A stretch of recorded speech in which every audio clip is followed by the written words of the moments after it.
और सोंटी भाई एक बात और बताऊं आपको, गोकू भाई की एक बात और थी, 7-8 बंदों पे ना दबे थे भाई। आज भी याद है मुझे प्लेनेट नामक की वो लड़ाई, भाई रूह कांप जाती है। गोकू भाई को 7-8 बंदे दबा तो ना पाए हों, लेकिन जापान में जॉब हंट करने के लिए उनको भी रिज्यूम बनाना पड़ेगा। तो चलिए जानते हैं इस वीडियो में कि कैसे हम एक अच्छा जापानीज रिज्यूम बना सकते हैं जिससे हमें जापान में जॉब ढूंढने में आसानी हो। तो चलिए शुरू करते हैं। मैंने गोकू का रिज्यूम बनाया था, जस्ट एक सैम्पल है। सो रिरेक्शो, यहाँ पे इस सेक्शन में आपका जो date of creation of resume है वो आता है। नीचे आते हैं ये शिमे जो है आपका नेम है, तो फर्स्ट इधर लास्ट नेम आता है, फिर फर्स्ट नेम आता है, तो उसी का फुरीगाना है। तो फुरीगाना अगर यहाँ पे हिरागाना में लिखा होता तो आप जैसे यहाँ पे हिरागाना में लिखा है तो हमने हिरागाना में लिखा है। अगर यही सेम चीज़ अगर काताकाना में लिखी होती तो हम ऊपर काताकाना में लिखते हैं। नीचे आते हैं सेनेनगाप्पी, ये आपका डेट ऑफ बर्थ होता है, और नेनरे मतलब आपका एज। अब अगर आप मान लीजिए 1998 में बॉर्न हुए तो आज के डेट के हिसाब से आप ऑलमोस्ट 27 कंप्लीट कर चुके हैं, तो आप यहाँ पे 27 लिखेंगे। फिर नीचे आते हैं तो गेंजुशो जो कि आपका करंट होम एड्रेस रहेगा, तो आप वो यहाँ पे लिखेंगे। और सिमिलर एड्रेस का आप हिरागाना रीडिंग यहाँ पे लिखेंगे। थोड़ा सा नीचे आते हैं, फिर मेल एड्रेस है आपका, जो करंट मेल एड्रेस है आप वो यहाँ लिखेंगे। केथाई देनवा में अगर आपका इंडियन नंबर है तो +91 लगा के डैश फिर आपका जो एड्रेस है आप वो लिखेंगे। रेनराकुसाकी विच मीन्स आपका कम्युनिकेशन डिटेल्स, तो जो कि यहाँ पे 2 जो लिखा है जिसका मतलब होता है सेम एज अबव। सेबेत्सु में मतलब आपका जेंडर क्या है, मेल या फीमेल। जैसे यहाँ पे ओतोको लिखा है तो आप इसको पन्ना कर लीजिएगा इस तरीके से। और नीचे आते हैं, ये इम्पॉर्टेंट है, ये आपका जो स्टडीज़ का हिस्ट्री रहा है आप यहाँ पे लिखेंगे गाकुरे की। यहाँ पे जैसे आप हाई स्कूल में एडमिशन ले रहे हैं, तो लेट्स से आपका हाई स्कूल का एडमिशन 2017 का है, तो आप यहाँ पे न्यू गाकू करके लिखा है आपके स्कूल का नेम।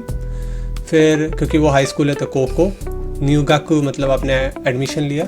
और इधर में स्पेसिफिकली कंट्री का लिख देंगे, अगर क्योंकि आप इंडिया से अप्लाई कर रहे हैं तो आप यहाँ पे इंदो करके लिख सकते हैं। और अगर आप वहीं जापान में होते तो शायद मतलब लिखने की ज़रूरत नहीं है। फिर सेम 2018 में फिर मान लीजिए आपका हाई स्कूल कंप्लीट हो गया तो आप वैसे ही लिखेंगे सोत्सुग्यो, और ऊपर से ही सेम यहाँ पे लिखेंगे। लेट्स से फिर आपका 12th कंप्लीट हुआ, फिर आप ग्रेजुएशन में एडमिशन ले रहे हैं, तो आपके यूनिवर्सिटी का और कॉलेज का नेम, फिर यहाँ पे जिस सब्जेक्ट में आपने एडमिशन लिया, let's say bachelor of arts लिया है तो ये पुंगाक्षी लिखा है, बैचलर ऑफ आर्ट्स के लिए इक्विवेलेंट है ये जापानीज़ में।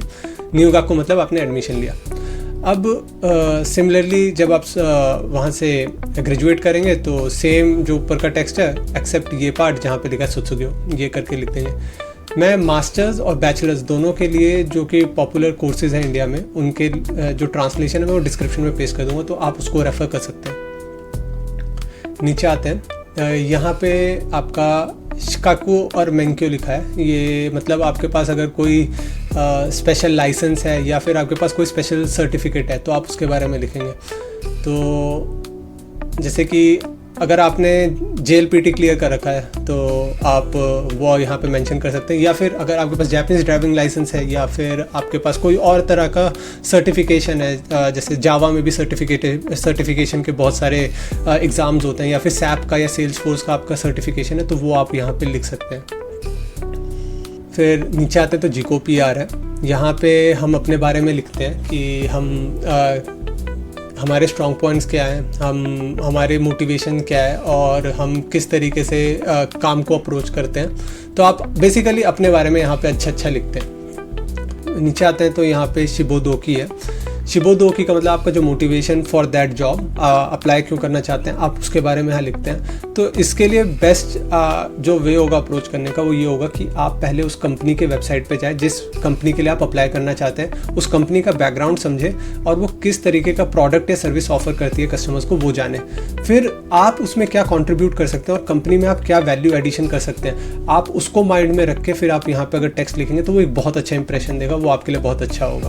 और जो भी आप लिख रहे हैं रिज्यूम में, मैं रिकमेंड करूँगा कि आप वो सब मेमोराइज कर लें, क्योंकि ये जैपनीज़ में है तो इंटरव्यू के दौरान शुरुआत से सेंटेंस बनाना बहुत मुश्किल होता है। तो अगर आपको ये फ्रेजेस याद रहेंगे जो आपने खुद के अपने रिज्यूम में लिखा है, तो आप अपने आप को अच्छे से एक्सप्रेस कर पाएंगे for the questions that the interviewer is going to ask you. Next है त्सु किंजिकान, ये मतलब आपका ट्रैवल टाइम आप कितना एक्सपेक्ट करते हो। तो यहाँ पे मैंने ऑलमोस्ट 60 मिनट्स लिखा है, अप्रॉक्सीमेटली 60 मिनट्स लिखा है, तो आपके लिए जो आपको सही लगे वो आप लिखेगा। फिर यहाँ है फुयो काजोकु, विच मीन्स कि अगर आपके कोई डिपेंडेंट्स हैं तो आप वो लिखेंगे। अगर ये नहीं है के लिए लिखा है, अगर होता तो आप ये लिखते।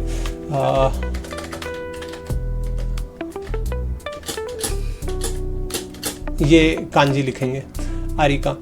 और फिर है हाइगुशा, अगर आपके स्पाउस हैं तो वो, यहाँ पे नहीं है तो नो लिखा है। और अगर आपको उनको सपोर्ट करना पड़ता है, उनके लिए आपको पे करना पड़ता है, तो आप ये उसके बारे में लिखेंगे, यहाँ मैंने नो लिखा है। फिर नीचे आते हैं तो यहाँ पे आप आपके जो शुमी, विच मीन्स कि आपकी हॉबीज़ हैं, आप उसके बारे में यहाँ लिखेंगे। तो कुवाजा, कोई आप किसी चीज़ में अच्छे हैं तो आप उसके बारे में यहाँ पे बता सकते हैं। तो कोई कामुकु भी मतलब कोई सब्जेक्ट है जो आपको पसंद है।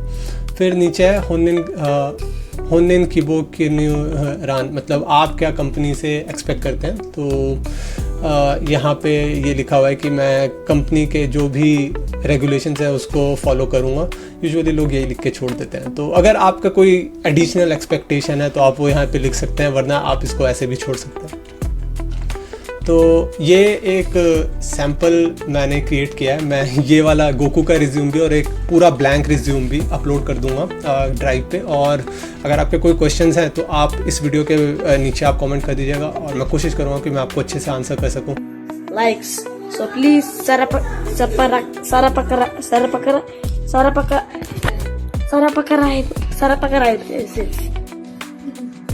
Okay, thank you.